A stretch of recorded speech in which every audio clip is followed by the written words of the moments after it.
BFM Business, Intégral Placement, le face-à-face.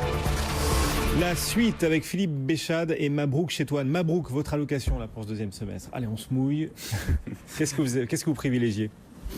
On est toujours effectivement exposé structurellement au marché d'actions européen, donc ça c'est on va dire une constante au niveau de la maison.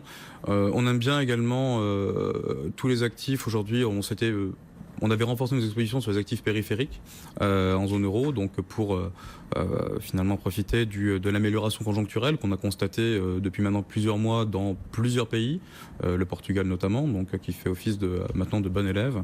Et vous continuez d'appuyer sur ces pays-là d'Europe du Sud aussi. On voit Madrid, la bourse de Madrid qui cartonne depuis le début de l'année. Vous pensez qu'il y a encore du potentiel sur cette Europe dite périphérique ? Mais il y a encore du potentiel, encore une fois, puisque on n'est pas au bout du cycle de croissance, donc on est encore très très loin d'avoir atteint le bout en Europe de ce cycle-là. Et même si on a des politiques monétaires ultra accommodantes qui aident effectivement cette économie, on a un retard structurel qui fait que on est obligé, contraint entre guillemets, de voir la croissance s'améliorer dans les mois à venir. Et ça, bien sûr, c'est de nature à soutenir les bourses et même si ça ralentit éventuellement en Chine, aux États-Unis, la croissance européenne, elle continuerait d'accélérer.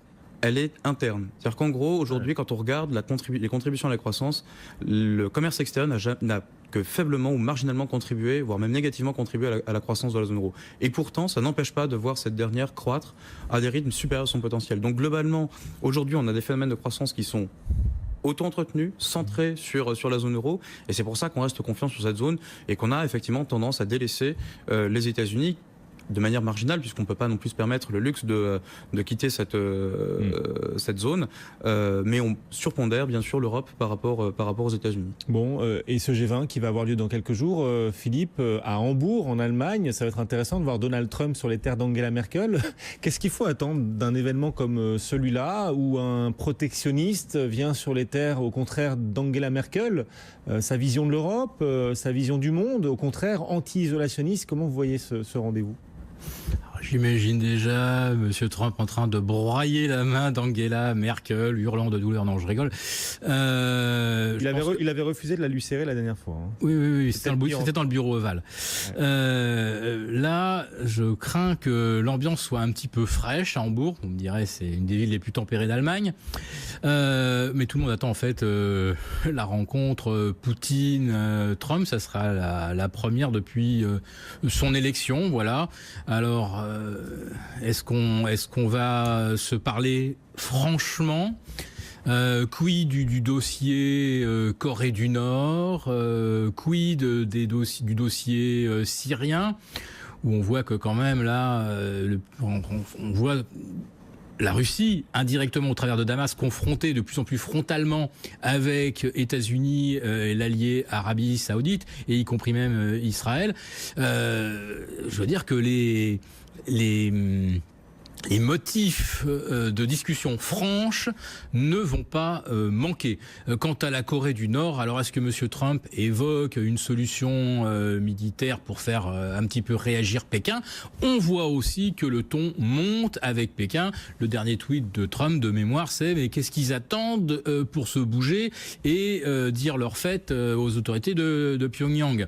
Voilà. Donc, on évoquait dans les signes noirs éventuellement le facteur géopolitique. Je pense qu'effectivement, on n'a jamais eu autant de risques, et toujours pareil, grâce aux banques centrales, aucun risque d'aucune sorte n'est pricé dans aucun domaine.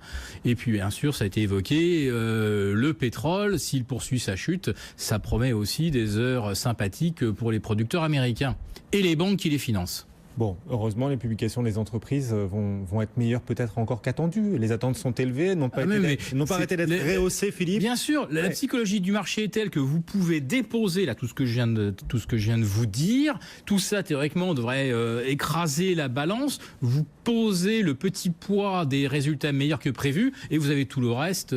À une époque, vous vous plaigniez parce que les marchés montaient sans que les résultats des entreprises suivent. Cette fois-ci, les résultats des entreprises sont là. Et le cas, c'est le calcul des entreprises. participé à ma logique. Effectivement, les marchés ont monté pendant 3-4 ans, ils ont doublé, fait 2 fois et demi, sans que les profits n'aient progressé. Donc je veux dire que si un jour les profits se mettent effectivement à grimper, on avait pris un petit peu d'avance. Et aujourd'hui, vous mettez en balance les hausses de bénéfices attendues avec les gains qu'on observe sur les indices européens depuis le 24 juin 2016, le Brexit, et vous êtes à 33 à 38% de hausse des actions. Alors si là, les meilleurs profits, les meilleurs résultats ne sont pas pricés, je ne sais plus alors comment on price les marchés. Bon, pour ceux qui voudraient quand même investir sur les marchés, il y a des thématiques, à votre avis, qu'il faut malgré tout privilégier, sur lesquelles il n'est pas trop risqué d'appuyer, ou sur lesquelles vous voyez même de vraies opportunités?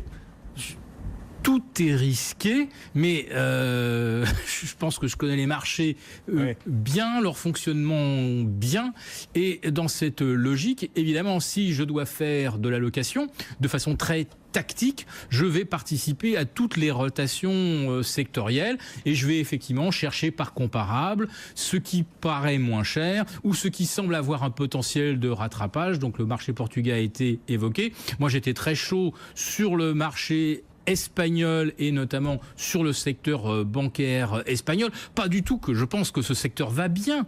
Mais je me dis que si vraiment d'un seul coup le marché, avec sa logique et son fonctionnement, cherche un thème d'investissement, c'est là-dessus qu'ils vont se porter. Alors après ça, on pourra toujours jouer le rebond épisodique du pétrole pour des raisons X ou Y. Il y aura plein de petits coups tactiques à faire. Mais sinon, mon jugement global ne change pas.